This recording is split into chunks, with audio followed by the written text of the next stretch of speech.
This is the Daily Growth Discipleship Podcast. I'm Josh Havens. And I'm Chris Lambert. And we're on a journey to learn what it means to live a lifestyle of discipleship.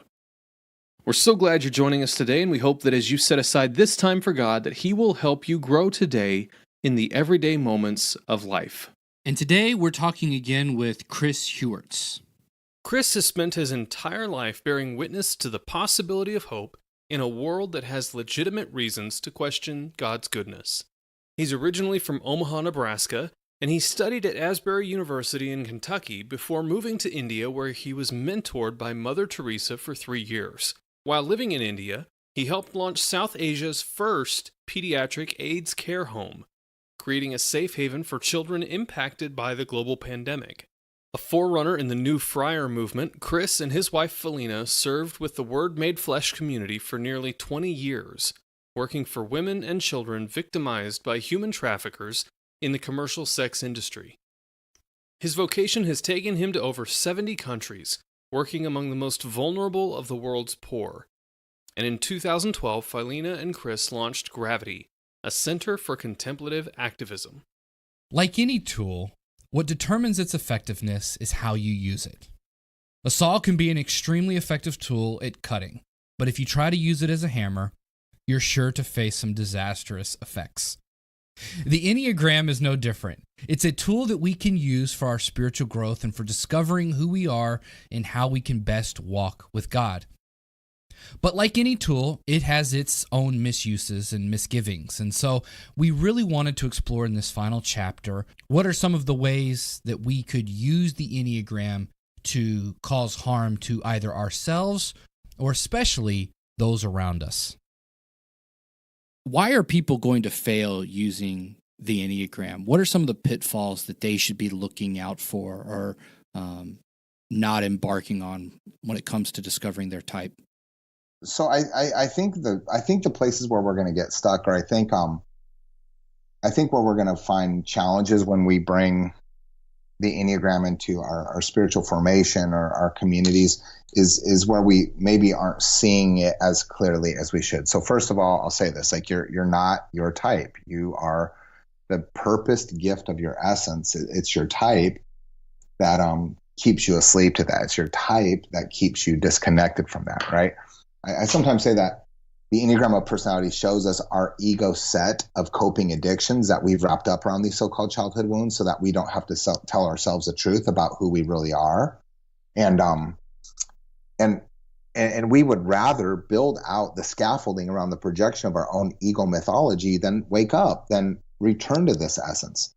So type becomes comfortable for people. Type becomes sort of, the prison that we incarcerate our soul in. And one of my teachers, Sandra Matry, she says, look, I'm less interested in describing the thickness of my prison walls and more interested in making them transparent so that my essence can shine out, so that my soul can shine through. So I think if you over-fixate on type, if you think you are your type, if you just love to be told more and more about your type, that's actually sort of fossilizing your fixation. And I think that's not going to serve you well in the long run. Secondly, like I said, I think you have to bring a sense of humor and tremendous amount of compassion into how you relate to your Enneagram type. Otherwise, you're going to really suffer from a lot of guilt or shame or fear or regret or frustration. And that those experiences are just going to sort of kick you backwards, not help sort of you stumble forward. And then I think this is true. Like I think, in the early days when Enneagram types were being developed in the early 1970s, there were these little groups from Claudio Naranjo, and they were university and graduate students, and they would meet on Saturday mornings. Well, he made everybody sign these confidentiality agreements, basically saying they wouldn't talk about the Enneagram or teach the Enneagram to anybody else, that they would simply work on themselves. And I do think this is one of the challenges here. Once you come across this teaching, when this starts to make sense to you, yes, you want to put type on everybody. You want to type the people you love. You want to share this with folks. That's fine.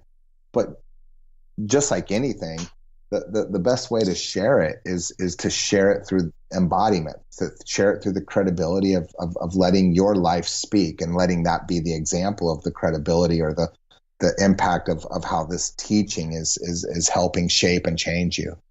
And so I think you have to really sort of sit on your hands or bite your tongue, especially if you know or you perceive somebody to have mistyped. It's theirs. It's their life. It's their ego. It's their story. Like, leave them alone. Work on yourself. It's hard enough to be us. Oh, that hurts me. I think that hurts me as a one, because I would want somebody to tell me if I'm mistyping myself. Well, I'm not disagreeing with your approach. I actually like the approach, because it's one of walking with someone rather than just trying to correct someone. And I think that's a very valuable approach. It hurts me. Yeah. Well, I think there's reasons. I think most of us probably aren't ready to be truthful. And most of us, I mean this, most of us don't have the courage to sort of explore the contours and the inner landscapes of our ego. And so it's hard. This is hard work. So how do the spiritual disciplines, and particularly you talk about some of the contemplative spiritual disciplines, help with walking out or help with our spiritual formation, given our particular type and all that goes with it? Well, so this is what I try to do in my book, The Sacred Enneagram. One of my teachers, Russ Hudson, has sometimes said something to the effect that the Enneagram is less about 9 types of people and more about 9 paths to God. And I like that. I like this as maybe sort of rails for how do we align the inner work, our spiritual work. How do we align our prayer lives with reconnecting with the gifts that God sort of purposed us to bring forward. So in my book, I take postures, meditation or mindful or contemplative postures, solitude, silence, and stillness, and I align those with our centers of intelligence. And our centers of intelligence, if you're a 2, 3, or 4, that's your heart. Those are your feelings. If you're a 5, 6, or 7, that's your thoughts or your head. And if you're an 8, 9, or 1, that's your instincts or your gut. And what these centers of intelligence offer us is the wisdom of our body. It's the rawest material for us to practice discernment. So it's either in our head or our heart or our body. It's our thoughts, our feelings, or our instincts. And when you take solitude, silence, and stillness and you align those with these centers of intelligence, you start to be able to perceive the voice of God, the experience of divine love, a return to your innocence. And then I take these other triads in the Enneagram. So like I said, 1s, 4s, and 7s, you all are frustrated idealists. 3, 6, and 9s, these are the pragmatists that just sort of stick with what works. And 5s and 2s and 8s, these are the rejection types, but they reject the thing that they want the most in relationship. Well, I take these 3 clusters and I align these 3 clusters with a mindfulness intention, either consenting, making an agreement, saying yes to solitude, silence, or stillness, embracing solitude, silence, and stillness through engaging it, or resting in solitude, silence, or stillness. And when you take these 3 mindfulness intentions and you take these 3 contemplative postures and you wrap them around the Enneagram, you get 9 unique combinations that don't repeat themselves. And I think these really are the 9 ways that we can find the 9 paths that we can find our way back to God. And so I think there's some real practical applications here once you discern type, with now how do you bring type into your spiritual growth, your spiritual formation, your inner work, or how you care for your soul. And just again, coming across your work and how you're breaking those spiritual disciplines down, Josh and I in the last year have really learned that spiritual discipline of rest and exactly as you guided in the book, of learning to rest. And for me, I know the big trigger word was giving yourself permission. And so I had to get in. It felt weird to sort of practice just being still as a spiritual discipline, because I'm always wanting to go and do and try to, again, prove myself through doing things. And I didn't realize that was something I was doing. And so, like most spiritual disciplines, it felt weird to just sort of sit there at first and begin this practice. But man, within like 10, 15 minutes, just an overwhelming sense of freedom begins to wash over you as you begin to practice that. And even now, I as I'm talking, I realize I need to get back in the habit of practicing this, because I've kind of fallen out of habit lately just due to the busyness of life. So, Chris, thank you so much for being open and being willing to talk to us about the Enneagram and how it can help us, how it can help form us spiritually. Is there anything else that you would like to say to our audience that we might have missed that you would like to let them know? No, I mean, I think the Enneagram will find you right on time. I think it's a great support to your spiritual journey when you need it. So be patient with it. If you're having a hard time discerning type, that's all right. That's normal. I think a lot of people, it takes them 1 or 2 times around the circle or in conversation with a mentor to really sort of land on this. And like I said, I just think you have to be gentle and compassionate with yourself. If you start to work with the Enneagram, it really is going to expose the good, the bad, and the ugly.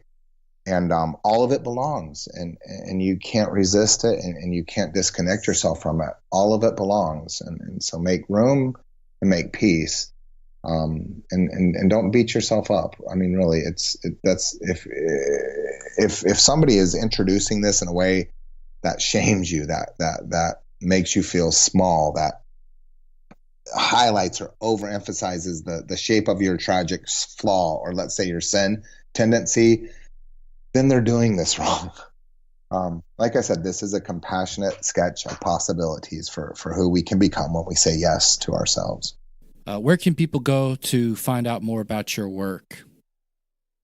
Sure. So you can go to gravitycenter.com or chrisheuertz.com. And those sort of are landing places for some of the things that I've written and some of the events that I do. And if you're interested in the Enneagram workshops, because we host a number of these throughout the year, you can go to sacredenneagram.org, and we'd love to have you.